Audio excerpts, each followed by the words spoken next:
Welcome back to XboxCorner, my name's Luke, and as we sail past the midpoint of the year, Xbox Game Pass appears to be keeping up the pace, with June bringing another solid batch of titles to the service. Now of course this means a few will also be leaving, so I'll be detailing these at the end of this video, as there are actually a couple of decent ones in there that you should definitely play before they go. For now though, go ahead and hit that like button, subscribe if you're looking for more Xbox deals, reviews, Game Pass content and graphical comparisons, and let's get into it.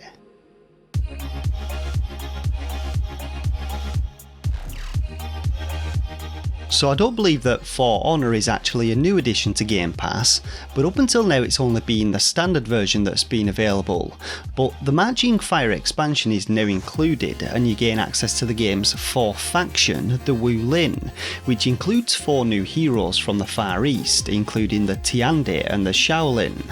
Now I had a lot of fun playing this one a couple of years back, and while it can be quite frustrating at times if you get a bad team, there are some great combat mechanics in it, and it's definitely one of the more unique competitive multiplayer experiences out there. If you're more of a co-op gamer though, the expansion also adds an arcade mode which I believe features endless battles against AI opponents, and your character progression in this also carries over to the competitive multiplayer side. So if you're up for a real challenge this week, then you might consider diving into the Ninja Gaiden Master Collection, which contains all 3 games in the series 3D trilogy, those being Ninja Gaiden Sigma, Sigma 2 and Razor's Edge. Notorious for the difficulty, the Ninja Gaiden games follow the journey of Ryu Hayabusa on his various missions as a master ninja, and alongside other rival ninja, he often finds himself fighting against all kinds of demons and monsters.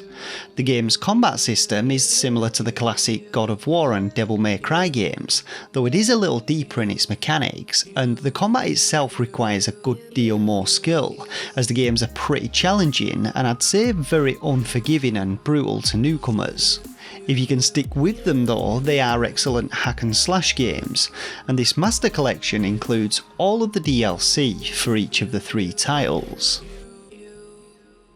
Up next for our new additions then we have Assassin's Creed Origins, the 10th instalment in Ubisoft's long-running series, and one which takes players to the heart of the Egyptian Empire around 49 to 43 BC for those who care. Much like the previous titles though, you'll be donning your Assassin's mantle, this time as a member of the Hidden Ones, a precursor to the Assassin's Brotherhood, and you'll be exploring a huge open world full of Egyptian stuff like pyramids and sand, either on foot, horseback or in a variety of vehicles.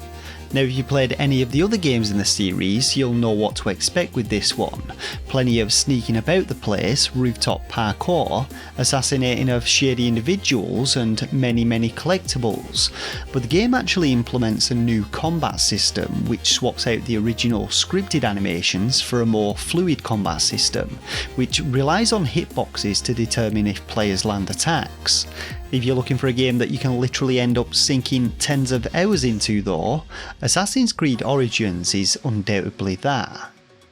Possibly the biggest new addition this week then is Chorus, and this game is essentially a modern take on the classic arcade space shooter, whose storyline follows the journey of Nara and her quest to destroy the dark cult which created her. Taking control of a sentient starfighter known as Forsaken, you'll get to traverse the galaxy exploring space stations, ancient temples and alternative planes of existence, and engaging in epic dogfights which put an interesting spin on the classic formula, with Nara having more than just a ship's weapon systems at her disposal. Now, this was actually a game which Alex reviewed over on PlayStationCorner, where he praised its solid and engaging storyline, fast-paced combat system, and he generally had a lot of good things to say about it, and I'll leave a link to his review on it down in the description box below. I myself have long been a fan of space games, and this one looks incredibly impressive on both a visual and gameplay front, and if I can find the time, I'll definitely be giving it a go myself. Our penultimate game today is Disc Room, a Devolver Digital title, and one which I had a great time playing on the Nintendo Switch and covered it with a review over on my channel, Star Or Shovelware. Now, the game sees you working through a mysterious disc-shaped spaceship as a brave scientist, trying to understand its purpose. In order to do so though, you'll have to survive a series of deadly rooms, complete increasingly more complex challenges, and solve mysterious puzzles to gain new abilities. This one though is kind of like a bullet hell game, but instead of dodging bullets, you're dodging your way past razor sharp buzzsaw blades, which come in a variety of different flavours, all with their own unique ways of killing you.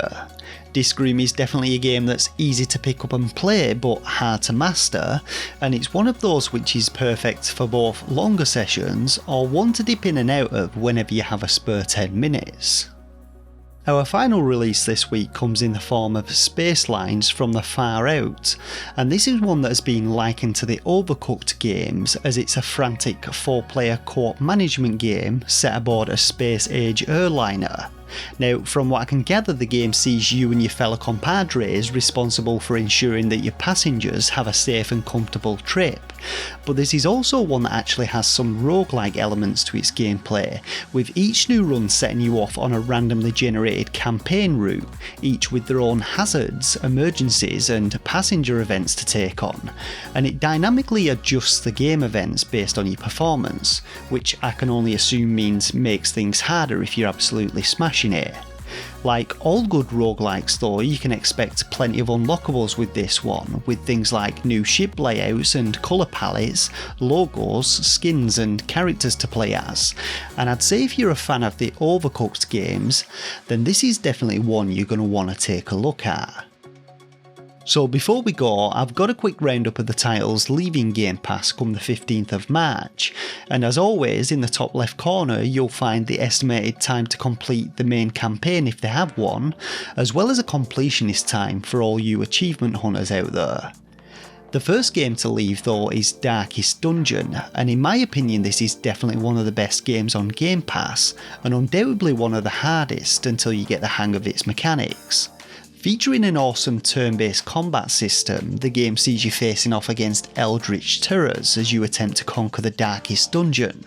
but as your heroes grow in power, they also risk slipping into insanity, and there's some fantastic mechanics in the game which really make it stand out amongst other titles in the genre. A definite must play though before it goes. Next to leave is Dungeons & Dragons Dark Alliance, and this one is a cooperative action brawler which, from what I've heard, attempted to do great things steering the series in a bit of a different direction, but actually ended up being a bit of a buggy, grindy mess. Now, the game features 4 iconic D&D heroes, each with their own unique playstyle and abilities, and it generally sees you hacking and slashing your way through hordes of classic D&D foes, levelling up and improving your equipment. As I said, it's not the highest rated game in the series, but it may be worth a play if you're struggling for a new co-op title to play. Greedfall is next on our list of leavers, and this one is an old school ARPG with an unusual early 17th century fantasy setting. In this one though, you get to explore a mysterious uncharted island full of riches, lost treasures and fantastic creatures, and it's another one which gets some mixed reviews, though they are mostly positive. As well as your typical combat encounters, you've got elements of diplomacy and stealth to engage in the gameplay, which apparently influence the storyline in different ways, and if you can find the time, it may be worth a play. So another must play off our list of leavers then is Limbo, and this is a game which should only take you about an hour or so to play through, and it's definitely worth it. Now, to quote the game's description, uncertain of his sister's fate, a boy enters limbo.